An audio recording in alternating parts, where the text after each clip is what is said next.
Hello good morning সবাইকে। বন্ধুরা, শীতের আমাজে ভারতীয় দল আজকে দ্বিতীয় টি-20 ম্যাচটা খেলবে। আর তোমরা জানো যে দ্বিতীয় টি-20 ম্যাচে কে কামব্যাক করতে চলেছে। কিং কোহলি, বিরাট কোহলি আজকে কিন্তু কামব্যাক করবে। প্রথম টি-20 ম্যাচটা আমরা একতরফাভাবে জিতে যাওয়ার পর আজ দ্বিতীয় টি-20 ম্যাচটা সন্ধ্যা 7টা থেকে ম্যাচটা হবে ইন্দোরে, মধ্যপ্রদেশে। আর যে ইন্দোরের ছোট্ট স্টেডিয়ামে রানের বন্যা বয়ে যায় কিন্তু বন্ধুরা। বিরাট কোহলি সব থেকে ওয়ান অফ দ্য সাকসেসফুল যে মাঠে বিরাট কোহলি সব থেকে বেশি রান করে সেই মাঠেই কিন্তু আজকে টি-20 খেলা দ্বিতীয় ম্যাচটা।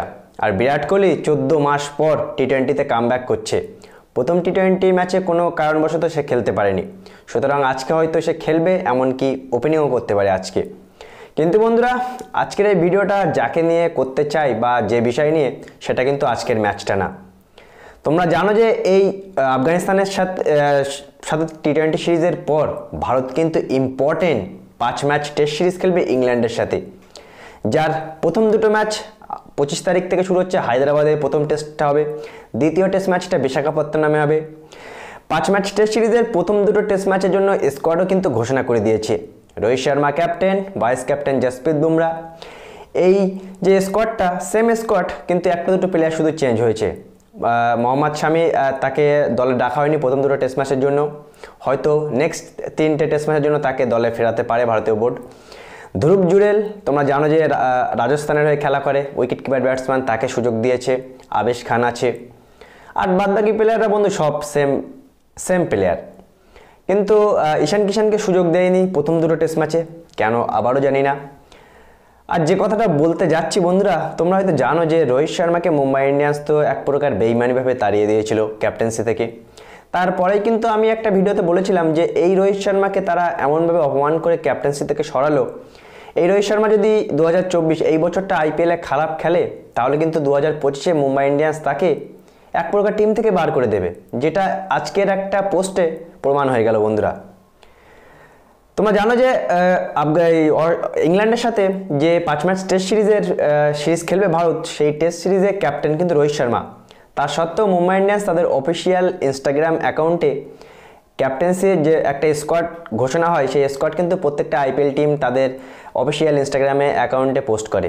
মুম্বাই ইন্ডিয়ান্স কি পোস্ট করেছে জানো? তোমরা গিয়ে একটু দেখে এসো।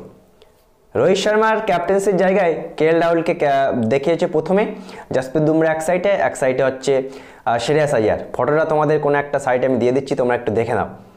মানে তারা কি এখনই ঠিক করে রেখেছে যে রোহিত শর্মা ক্যাপ্টেন্সি করবে না, বা রোহিত শর্মা এই টেস্ট সিরিজে ক্যাপ্টেন নেই? ক্যাপ্টেন্সি ঘোষণা করার পরেও কিন্তু তারা এমনটা করছে। যে মুম্বাই ইন্ডিয়ান্স একসময় প্রথম 4-5 বছর আইপিএল ট্রফি জিততে পারেনি, সচিন তেন্ডুলকর, রিকি পন্টিং, হরভজন সিং একের পর এক ক্যাপ্টেন বদলালেও কিন্তু তাদের ভাগ্যটা বদলাচ্ছিল না। সেই রোহিত শর্মা অল্প বয়সে এসে প্রথম 2013 আইপিএল ট্রফি জেতে 2021 পর্যন্ত কিন্তু 5টা ট্রফি এনে দেয়। তার সত্ত্বেও প্রথমে তাকে ক্যাপ্টেন্সি থেকে তাড়ালো। এখন যে পোস্টগুলো করছে, মনে হচ্ছে যেন রোহিত শর্মা ভারতের মানে সে রিটায়ার হয়ে গেছে, সে ক্যাপ্টেন্সি করছে না, কেএল রাহুলকে তার জায়গায় বসিয়ে দিয়েছে। সত্যি কথা ডিসকাস্টিং বন্ধুরা। এমনটা রোহিত শর্মার মতো প্লেয়ারের সাথে এরা এমন করছে, কি করে পারে? আমাদের চেন্নাই ভালো, চেন্নাই তো বলে দিয়েছে ধোনি 50 বছর পর্যন্ত খেলুক উইকেট কিপারের পিছনে, শুধু আমরা ধোনিকে রেখে ক্যাপ্টেন্সি, সে শুধু ক্যাপ্টেন্সি করুক। কিন্তু মুম্বাই ইন্ডিয়ান্সে রোহিত শর্মার সাথে কী ব্যবহারটা করছে? রোহিত কিন্তু এখনও অবসর নেয়নি, তার সত্ত্বেও তাদের পোস্টে কী দেখাচ্ছে? রোহিত শর্মা ক্যাপ্টেন আউট, মানে রোহিত শর্মার কোনো ফটোই নেই। কেএল রাহুলকে সেখানে দেখাচ্ছে। সত্যি কথা বলতে একদমই বাজে, একেবারেই বাজে।